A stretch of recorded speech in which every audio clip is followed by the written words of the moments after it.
Okay. But thank you. Yeah. Cost of grazing, revenue per acre of rangeland, revenue per dollar spent, all the way down. Forest Service generates 10 cents for every dollar spent on rangeland management. BLM generates 14 cents. State trust lands earn an average of $4.89. Cost of minerals management, and that's just what we can get to. Estimates put the value of resources in the western states at 150 trillion. Yeah. That's not raping the land, folks. That's managing it. That's taking care of it. I'm not talking about big holes in the ground and no trees left. I'm talking about land that will look substantially like it does today, but will have people working it. Federal land agencies generate $19.76 for every dollar spent managing mineral production. Sounds pretty good. Almost 20 bucks per dollar. Whoops. State trust lands generate an average of 138 for every dollar spent. Recreation, 28 cents for every dollar for the Fed. BLM, 20 cents for the dollar. Montana and Idaho, $6.86. I'm almost done with this. I don't want to wear you out with numbers. I'm a numbers guy, and my wife gets just sick of not everybody's a numbers person. Here you go. Expenses, revenues, expenses, revenues. Expenses, revenues, federal. Expenses, revenues, state. Any questions? What can we do? I can't read that. You can contact your legislators. What we've got now is a situation where more and more people are waking up. State legislators are under pressure to do something about it, but they're afraid. And some of their fear is well-founded because it's something we haven't done before since the 1820s. It's 150 years ago, no, 200 years ago, almost 200 years ago that this has been done. Did I get the numbers right? Do I need a person to remember that? Like 190 years ago, 180 years ago, from 1828. Anyway, what needs to be done is keep the pressure up because they need to be shown that this has been done before, it can be done again. It doesn't have to be done overnight, but it needs to be done. It needs to be started. The federal government needs to start ceding these lands back, a little bit at a time if they think they need to. I've been saying that, but then it occurred to me that maybe we need some serious momentum. Maybe they need to give a whole state back. Maybe a state needs to say, we're taking it back. Because it's ours. Pardon me? Utah said it. They were supposed to take it back after December. It didn't happen. Didn't you just tell us they took it illegally? Yeah. Holding it illegally? Yes. And yet we can't take it back legally? Correct. Overnight? Correct. David, calling our congressman and the governor and stuff like that, I honestly feel from the talks that I've had with them, it's not going to work. They told me I didn't know what I was talking about, and I was, giving them stuff out of the Constitution. Yeah. I'm gonna do a quick presentation on the Constitution too, if I have your approval to do that. We can kind of see why some of this is happening, but I think we need to keep the pressure up. It needs to be increased politely, but we also need to start really working at the ground level, at the grassroots level, electing people that understand this. We have some in Idaho now. There's probably a dozen or more, and 15%, I think, could begin the sea change that needs to happen, because that's what. Yes. As a legislator, what would you want to hear? I would want to hear information as to how it's been done before. I would want to hear potential legislation, written legislation, what could we do? And all we've got to do is look at the legislation that was written in the 1815 to 1830. It was written that ceded these lands back. Frankly, there doesn't need to be any legislation written. We all know that. Right. But we're stuck with what we've got, and we've got to work with what we've got. And what we need to do is provide, you need to provide as much as you can for your legislator so that they don't have any wiggle room. And then you need to connect them with people who understand this in Boise, who will be able to explain it to them. There are at least, I think there's probably 5 or 6 legislators that really understand this, that really have got it, that don't, until they actually form some coalitions, it's difficult. It's very difficult. When I was a county commissioner, I would often be the only guy who voted no. And sometimes I mean, you think you're tougher than nails and I can do it, and then after the 14th time the local newspaper calls you several names, you go, do I really want to keep doing this? Do I really want to pick a brick up every day and smack it in my face? Maybe I want 2 bricks tomorrow. And I keep smacking myself with bricks, so don't worry about that because I'm too dumb to quit. But, so help them understand this information. Sometimes that's all it takes. There's a lot of people out there who don't even know what's going on, especially in the East. Now, if you've got friends in other states, try to help them understand. If they could put pressure on their state legislators, tell them, how would you like Nebraska to have more money next year to do things for your own state? How would you like Nebraska to have to stop sending welfare payments to the western states? What are you talking about? Well, I'm glad you asked. I mean, we have to think of creative ways of doing this. We've got, and I'm talking about in our constitutional republic, doing it without bloodshed, because I believe it can still be done. I'm one of those diehards that believes that we have enough protections built into this government that it can still be done.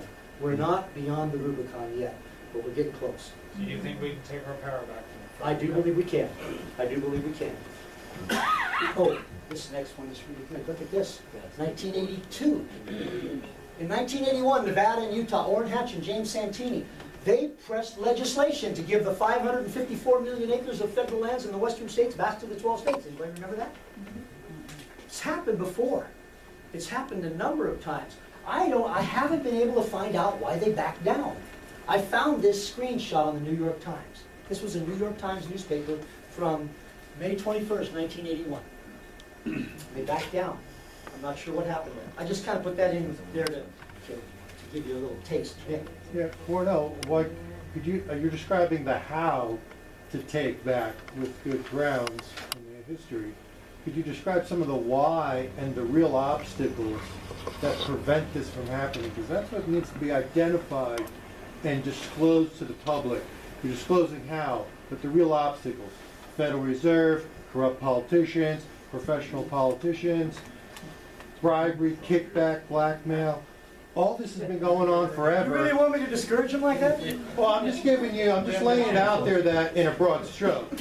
If you could specifically describe the whys and the discrete obstacles, because I lived in Nevada, and I knew some of our representatives. He's now Congressman Preston Hardy, for example. And I remember talking to him after Bundy Ranch, and he's like, "Oh yes, the desert tortoise." And I was like, "Come on, give me a break." That's like, the Twin Towers were, perpetrated by 12, Arab ISIS guys. We're not that stupid anymore, but yet the politicians still parrot that. Tortoise, grizzly bear, whatever. Identify the why, identify the who, these obstacles. The people need to know about them, then we can overcome them. Okay, and that's probably for another time because there's so much. When you talk about the Federal Reserve and the fact that out of every dollar the United States spends, they borrow 42%, they print most of the rest. It's not real money anymore. No. And when we talk about the fact that a lot of these lands may very well be collateralizing some of that debt. Yes. To a And different that country. terrifies the state legislators, federal legislators that know about it. Okay? I'm not sure, don't look to me for all the answers. I mean, I'm working on this just like all of you are. I'm trying to put it all together. But I do know that what happened in 1770 through 1776 was that the people began to change the hearts and minds of the residents of the states, of the colonies.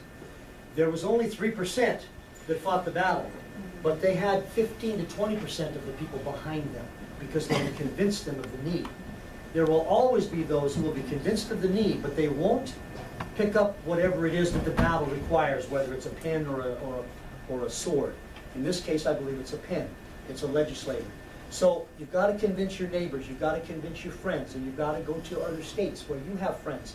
This has to become, and it's just like anything else. When it starts slow, but it's beginning to grow. We can't let it stop. We can't give up. That's the most important thing. I have seen so many people that got in this battle, especially folks who got in the battle when Ron Paul came on the picture. And delightful man. I wish he'd been president, but he didn't make it. And when he didn't make it, a lot of them went, well, they took their toys and they went home. We can't fix this overnight. I'm not gonna participate. We can't do that. Yes? I have a question. When what the Western Association of Governors signed back in what they used to give the lands with the Agenda 21 and United Nations deal with all of. Okay, that started in '92, but How do we get our land back when Congress or whoever, no. when the governors signed this, how do the states get this? Well, the federal government has to see to that. Has to extinguish title on it. They have to perform a legal operation of extinguishing title on it. That has to be done at the federal level.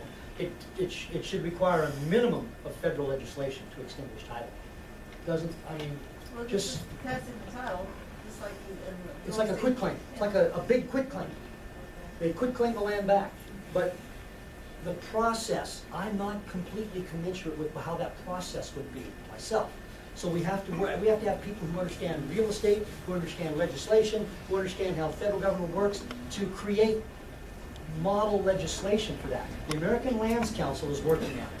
Utah is working on it very furiously right now. They have approximately the same amount of land in their state that's federal, 52,000 square miles. And, Cornell, who benefits off of Mount Hall? We have an Australian company, is my understanding, Yeah. mining thorium and uranium, but it goes to the Chinese? I don't know. I think that's how it is. Yeah. It's the Chinese contracted the Aussies to do the mining itself. Who's profiting locally or federally or statewide from that deal? That needs to be found out. So you need to know follow the money, Follow the money. and you know what's going on. And that means you have to mobilize, just like you've been doing. I heard, okay, I will get to you. I heard about you have an internal security guy. By the way, if you need an eternal security guy, his name is Jesus. But you have an internal security guy, and you probably have a treasurer, and so same thing. You've got to mobilize. You've got to find the people in your group who are good at this, and they need to pursue that and go towards that. Whether it's figuring out model legislation or following that money trail, somebody in this county knows where that money's going to, where that money's originating from, and where it's going to. You had a question. How do you envision this being a slow growth project, being able to outdistance the ever increasing fast growth of big government and executive orders and things like that? That's speeding up pretty quickly in the last That's a good question. 5-8 years. That just concerns me. It's been a thought I've had for the past. I've been in this battle for about 25 years, and I got to admit to you, my hope for that is dwindling, but I still have some hope. I would like to see us do this without having to do it the hard way. I think we can.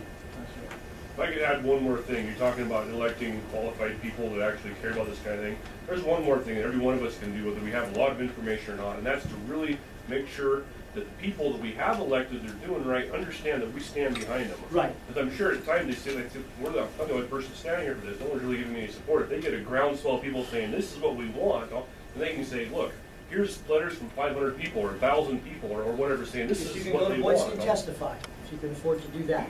If you can fund someone who has the ability to go to Boise and testify, your legislators should do the right thing because it's the right thing. But I'm sorry, when I saw it as a county commissioner, sometimes what it took was filling that room in the planning and zoning department with furious people to get the commissioners to do what was right. There was one planning, no, I don't have time to get up to the stories. Anyway, I'm going to go to the next presentation, Don't Give Up. Now imagine Idaho with the state of Arkansas surgically removed. Okay, can you give me just a second to bring this up? One more time.